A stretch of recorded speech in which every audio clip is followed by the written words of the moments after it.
My name is Jennifer, and I used to believe that hard work and love could protect your family from anything. I was wrong. What I didn't know was that while I was building our future, my husband was planning to destroy it. And what I definitely didn't expect was that my 12-year-old daughter would be the one to save us both. 3 months ago, our life looked perfect from the outside. I worked as a senior accountant at Midwest Insurance Group. David was a sales manager at a tech startup, and our daughter Emma was consistently on the honor roll.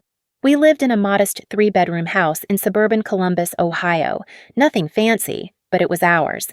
Every month, without fail, I transferred exactly $500 into Emma's college fund. Some months it meant skipping dinner out or buying generic groceries, but I didn't care. That account represented Emma's future, and after 8 years of discipline, we'd saved $45,000. David always said I was too controlling about money, but someone had to be responsible. He'd come home from his sales meetings talking about big deals and potential bonuses, but I was the one making sure the mortgage got paid and the lights stayed on. I handled all our finances because David claimed he was too busy closing deals to worry about mundane things like budgets and savings accounts. The first red flag should have been the overtime. David started working late, 3 nights a week. Then 4, then almost every night. When I'd call his office, his assistant would say he'd already left. When I'd ask him about it, he'd get defensive and say sales required relationship building, and that I wouldn't understand. I wanted to trust him. We'd been married for 12 years, so I pushed down the nagging feeling that something wasn't right. Then came the phone calls. David would step outside to take certain calls, claiming they were sensitive client conversations. He'd come back inside with this strange energy, almost excited but trying to hide it. Emma noticed too. One night at dinner, she asked, "Dad, why do you smile differently when you talk to your work friends?" David's face went red, and he snapped at her to focus on her homework.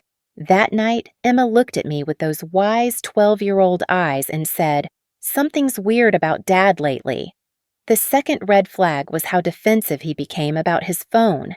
David used to leave his phone lying around, but suddenly it was always face down, always with him, even when he went to the bathroom. When it buzzed during family movie night, he'd grab it so quickly you'd think it was about to explode.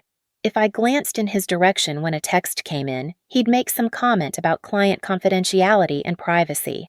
But I still trusted him.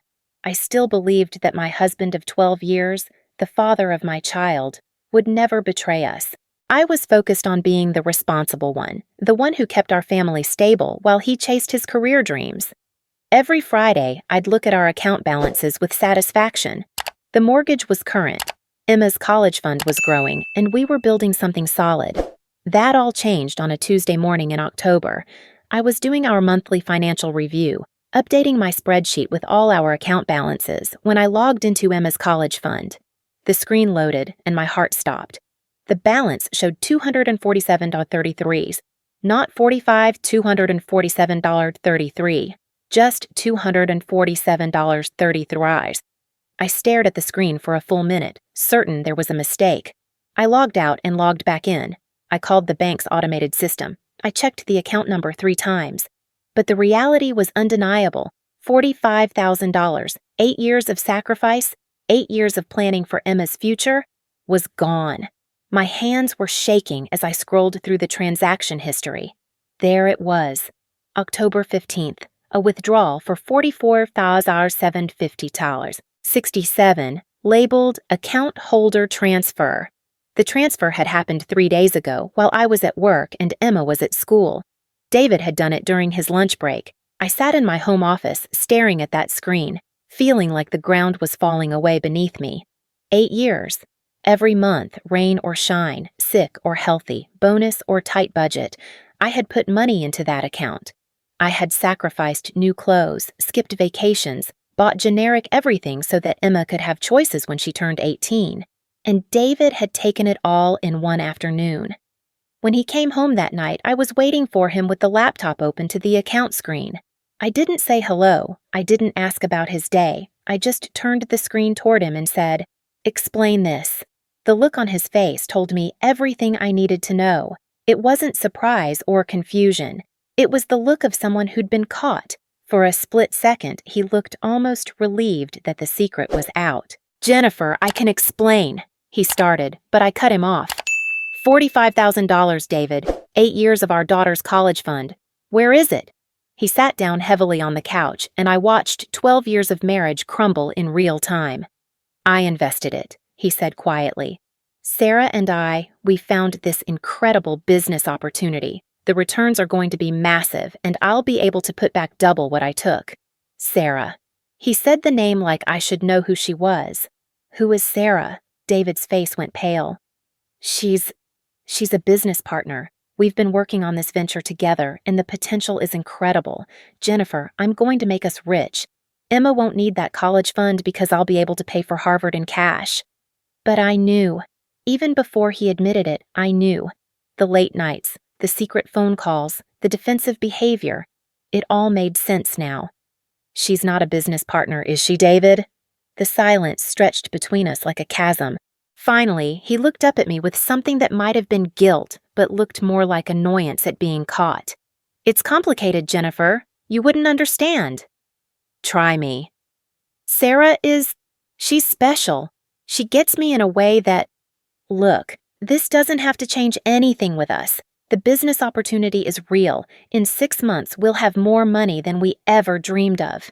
I stared at my husband. This man I'd trusted with everything, this man I'd built a life with, and realized I was looking at a stranger. "You stole our daughter's college fund to fund your affair." "It's not stealing, it's investing, and it's not just an affair, it's..." God, Jennifer, when was the last time you were excited about anything? When was the last time you took a risk? Sarah and we have this connection, this vision for the future. Get out. Jennifer, be reasonable. We can work through this. The investment. Get out! I screamed, and I heard Emma's bedroom door creak upstairs. Take whatever you can carry and get out of my house. Now! David stood up, and for a moment, I thought he might fight me on it. Instead, he nodded slowly. I'll come back for my things tomorrow. And Jennifer, you'll thank me when this pays off. You'll see. He walked upstairs, and I heard him throwing things into a suitcase. Emma appeared at the top of the stairs in her pajamas, her dark hair messy from sleep. Mom, what's happening? I looked up at my daughter, this brilliant, curious, innocent 12-year-old who was about to learn that her father had betrayed us both. Daddy's going to stay somewhere else for a while, sweetheart. Emma looked at me for a long moment, and I saw something shift in her expression. She was too smart to buy a simple explanation, and she'd heard enough of the fight to understand that something was seriously wrong. Did he take the college money? My heart broke a little more. Emma knew about the college fund. I'd taught her about saving and planning for the future. She'd even contributed some of her birthday money over the years. Yes, baby, he did. Emma nodded slowly, and instead of the tears I expected, I saw something else in her face, something calculating. Okay, she said quietly. Okay. David came downstairs with 2 suitcases and his laptop bag. He looked at Emma standing there in her pajamas and had the audacity to say, Daddy loves you very much, sweetheart. This is all going to work out fine. Emma stared at him with those serious brown eyes and said, Bye, Dad. No emotion, no tears, just, bye. David hesitated for a moment, like he wanted to say something else, but then he walked out the door. The next 3 days were a blur of devastation and logistics. I called in sick to work because I couldn't stop crying long enough to function. I had to explain to Emma why Daddy wasn't coming home, had to figure out how we were going to manage on just my salary, had to accept that the future I'd planned so carefully had been demolished by the person I trusted most. But Emma was strangely calm through all of it. While I was falling apart, she was going to school like normal, doing her homework, even helping with dinner. On the 3rd day, when I was sitting at the kitchen table surrounded by bills and bank statements, trying to figure out how we were going to survive, Emma sat down across from me. Mom, she said, don't worry about Dad. I looked up at her, this little girl trying to comfort her devastated mother. Oh, sweetheart, it's not your job to worry about grown-up problems. Emma gave me a small smile that looked oddly confident for a 12-year-old. I know, but seriously, Don't worry about Dad. I handled it. I stared at her, confused. What do you mean, you handled it? I mean, Dad's going to call you in a couple of days, and when he does, everything's going to be different. Emma, honey, what are you talking about? But Emma just shrugged and went back to her homework. You'll see, Mom. Just trust me. I wanted to press her for details, but I was too emotionally drained to parse the mysterious comments of a 12-year-old. I assumed she meant something innocent. Maybe she'd written him a letter asking him to bring the money back, or maybe she was just expressing wishful thinking in the way kids do. It never occurred to me that my honor roll daughter might be planning something that would make my ex-husband's life very, very complicated. 2 days later, I was beginning to understand that Emma's confidence wasn't just wishful thinking. David had been posting photos from the Bahamas on social media, pictures of him and a young blonde woman at expensive restaurants, on beaches, at resort pools. The woman had to be Sarah, and she looked exactly like what you'd expect a 26-year-old mistress to look like. The photos made me sick, but they also made me angry. He was flaunting the life he'd bought with our daughter's future. I tried calling him once to demand information about getting the money back, but the call went straight to voicemail. His voicemail was full. I texted him, and the messages showed as delivered but never read. It was like he'd disappeared into his new life and decided we simply didn't exist anymore. Meanwhile, Emma was acting increasingly mysterious. She'd always been good with computers, better than most adults, actually. But now, she seemed to be glued to her laptop even more than usual. When I'd ask what she was working on, she'd say, school project or just games. But I caught glimpses of screens that didn't look like anything a 12-year-old should be accessing. On the 4th day after David left, I noticed Emma checking her phone constantly. Not texting or playing games, just checking it like she was waiting for something specific. When I asked her about it, she said, Dad should be calling soon. How do you know that, Em?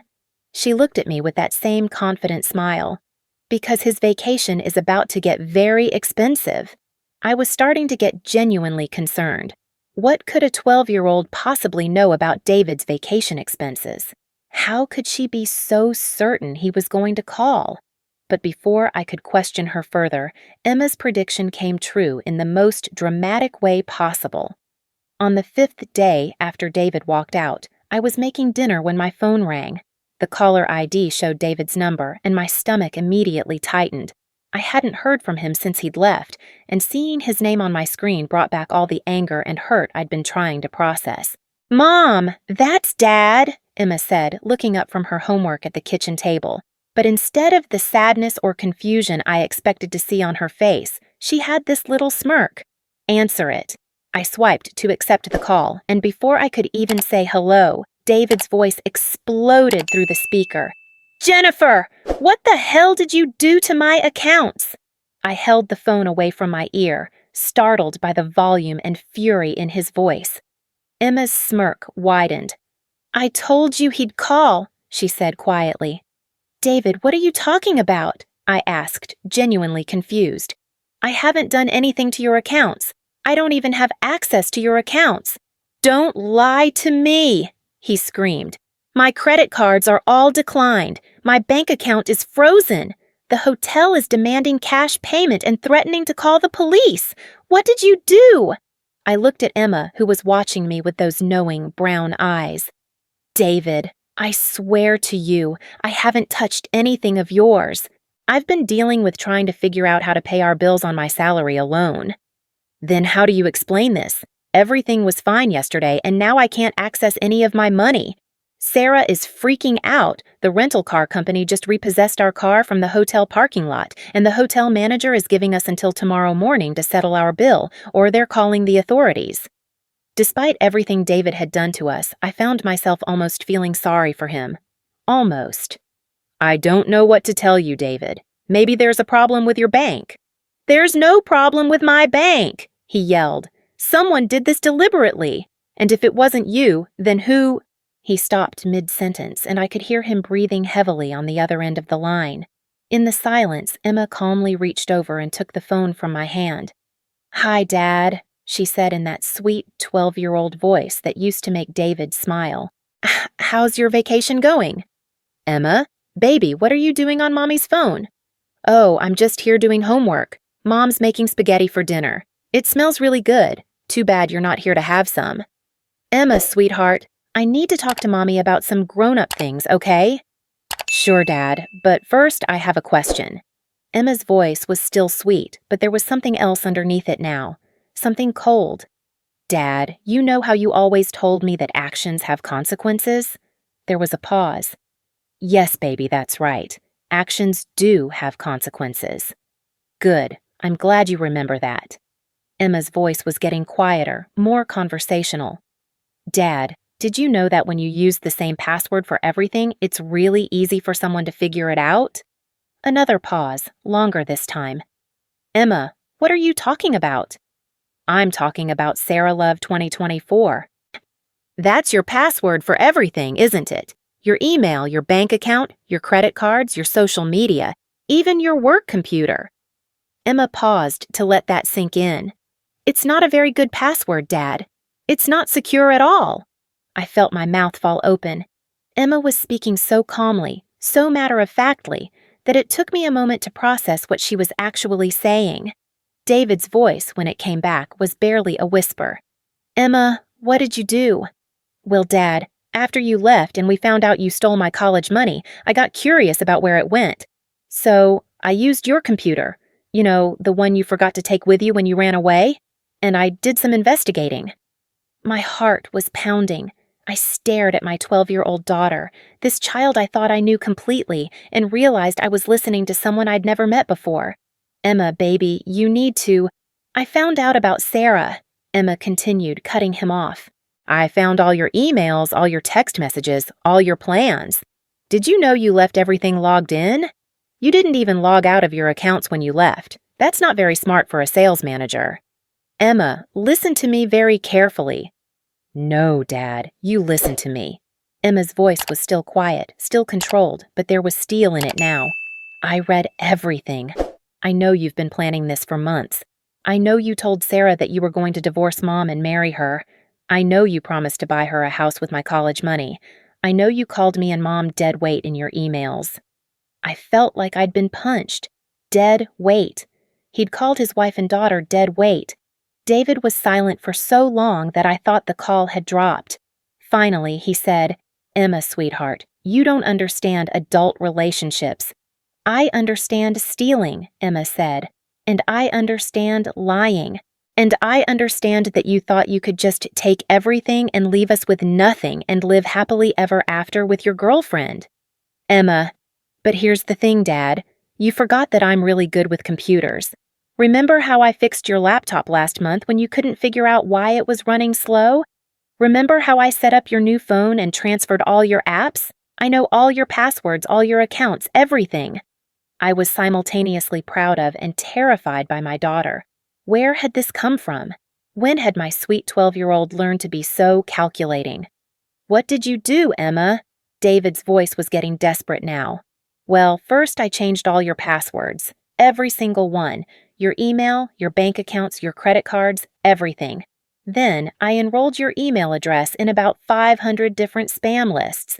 You're going to get a lot of emails about mail enhancement and timeshare opportunities. Despite everything, I had to suppress a smile. My daughter was diabolical. Emma, you need to change everything back right now. This isn't a game. Your daddy could get in real trouble. My daddy is in real trouble, Emma said, and for the first time there was emotion in her voice. Anger. My daddy stole $45,000 from his own daughter. My daddy abandoned his family for some woman who's barely older than a teenager. My daddy ruined our lives, so I thought I'd return the favor. Emma, please. But that's not even the best part, Dad. Do you want to know what else I did? David didn't answer, but Emma continued anyway. I sent an anonymous email to your boss. Did you know that companies really don't like it when employees use company expense accounts for personal vacations? I attached copies of all your receipts from the Bahamas, the ones you filed as client entertainment, even though the only client you were entertaining was Sarah. I heard David make a sound like a wounded animal. Oh, and I also thought Sarah's husband might want to know where his wife is and what she's been doing. So I made a nice little package of all your text messages and emails and had it delivered to his office. I used one of those anonymous courier services. He should have gotten it this morning. Emma, no. Oh, God, no. Do you have any idea what you've done? I've done exactly what you taught me to do, Dad. I've made sure that actions have consequences. There was another long pause, and then David's voice came back, broken and desperate. Emma, baby, please, you have to undo this. I'll bring the money back, I promise. I'll come home right now. Just please, please, fix this. I can't fix it, Dad. Once you send anonymous tips to someone's boss, you can't unsend them. Once someone's husband finds out about their affair, you can't make them unfind out. Actions have consequences, remember? Emma, please, I'm begging you. Sarah left. Her husband called her screaming, and she just left me here. I have no money, no credit cards, no way to get home. The hotel is going to call the police in the morning if I can't pay the bill. For a moment, I thought Emma might soften. She was, after all, still a 12-year-old talking to her father. But her voice remained steady and cold. That sounds like a you problem, Dad. Emma, I have homework to finish now. Mom, do you want to talk to Dad anymore? I took the phone back, my hands shaking. David? Jennifer, please, you have to make her fix this. I'll do anything. I'll give back every penny. I'll never see Sarah again. I'll do whatever you want. Just please make this stop. I looked at Emma, who had gone back to her homework like she hadn't just destroyed her father's life in the span of a 10-minute phone call. David, I don't even know how she did what she did. I had no idea any of this was happening. Then learn. Figure it out. Jennifer, I'm completely screwed here. I have nothing. No money, no job, no way home. You can't just leave me like this. Something inside me snapped. I can't leave you like this? Like what, David? Like you left us? Like you left your daughter without her college fund? Like you left your wife without any warning or explanation? Like you left us both for some woman you barely know? That's different. No, it's not different. It's exactly the same. You made your choice, David. You chose Sarah over your family. You chose your affair over your daughter's future, and now you're facing the consequences of those choices. Jennifer, please. Emma's right. This is a you problem. Figure it out yourself. I hung up and turned to look at my daughter, who was calmly working on what appeared to be a math worksheet. Emma, we need to talk. She looked up at me with those serious brown eyes. Are you mad at me? I sat down next to her at the kitchen table. I don't know what I am. I'm shocked. I'm impressed. I'm a little scared, and I'm definitely confused. Emma, how did you know how to do all that? Emma shrugged. It wasn't that hard, Mom. Dad never changes his passwords, and he leaves everything logged in.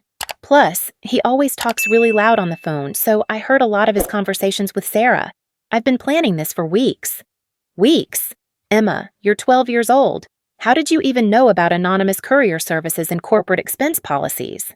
YouTube, she said simply, and Reddit, and a bunch of websites about cybersecurity and financial fraud. Did you know that most companies have anonymous tip lines for reporting employee misconduct? It's surprisingly easy to find that information. I stared at my daughter, this person I was apparently meeting for the first time.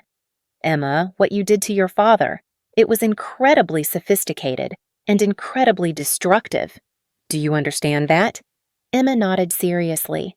I understand that Dad destroyed our family and stole my future, and now he's experiencing some consequences for that. I think that's fair. But Emma, you've potentially ruined his career, his relationship, his finances. He ruined our finances first, Emma said matter-of-factly. He ruined our family first. He chose Sarah over us first. I just made sure he couldn't have both.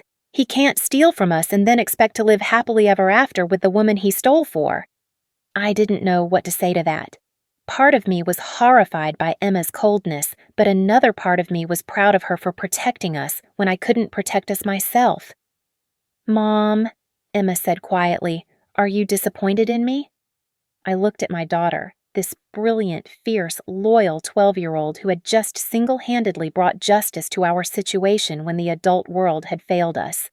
No, baby, I'm not disappointed. I'm trying to understand how you knew to do all this. I learned it from you, Emma said simply. From me?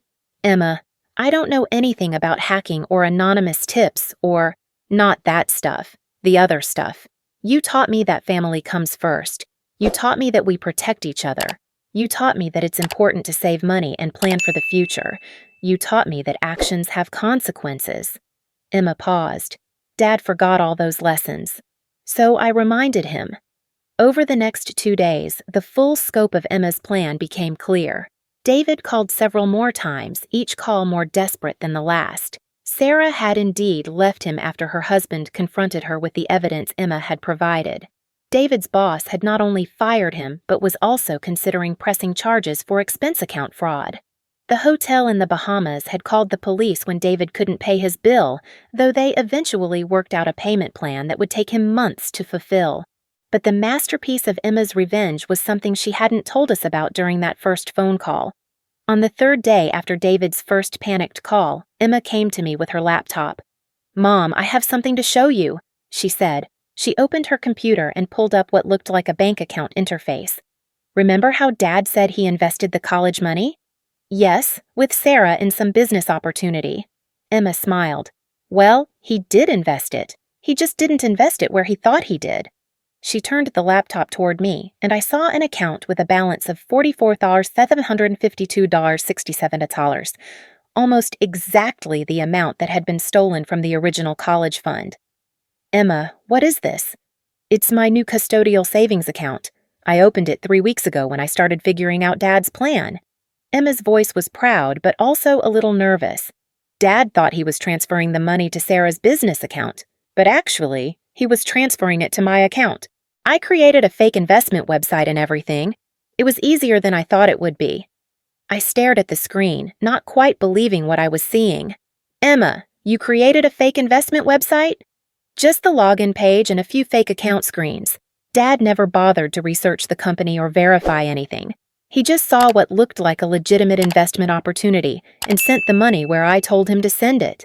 "But Emma, that's incredibly illegal. That's fraud and identity theft and—" "Mom," Emma said gently, "he stole the money first. I just stole it back. And technically, since it's a custodial account in my name, with you as the guardian, and since Dad is still my father, he technically just transferred money from one of his daughter's accounts to another one of his daughter's accounts." I had no idea if Emma's legal reasoning was sound, but I was starting to realize that my 12-year-old daughter was considerably smarter than I'd ever given her credit for. "Emma, what if your dad finds out about this?" "He can't access the account, and even if he could, what's he going to do? Report to the police that his daughter outsmarted him? Admit that he was trying to steal her college fund to fund his affair?" Emma shrugged. "Besides, he's got bigger problems right now." That was certainly true.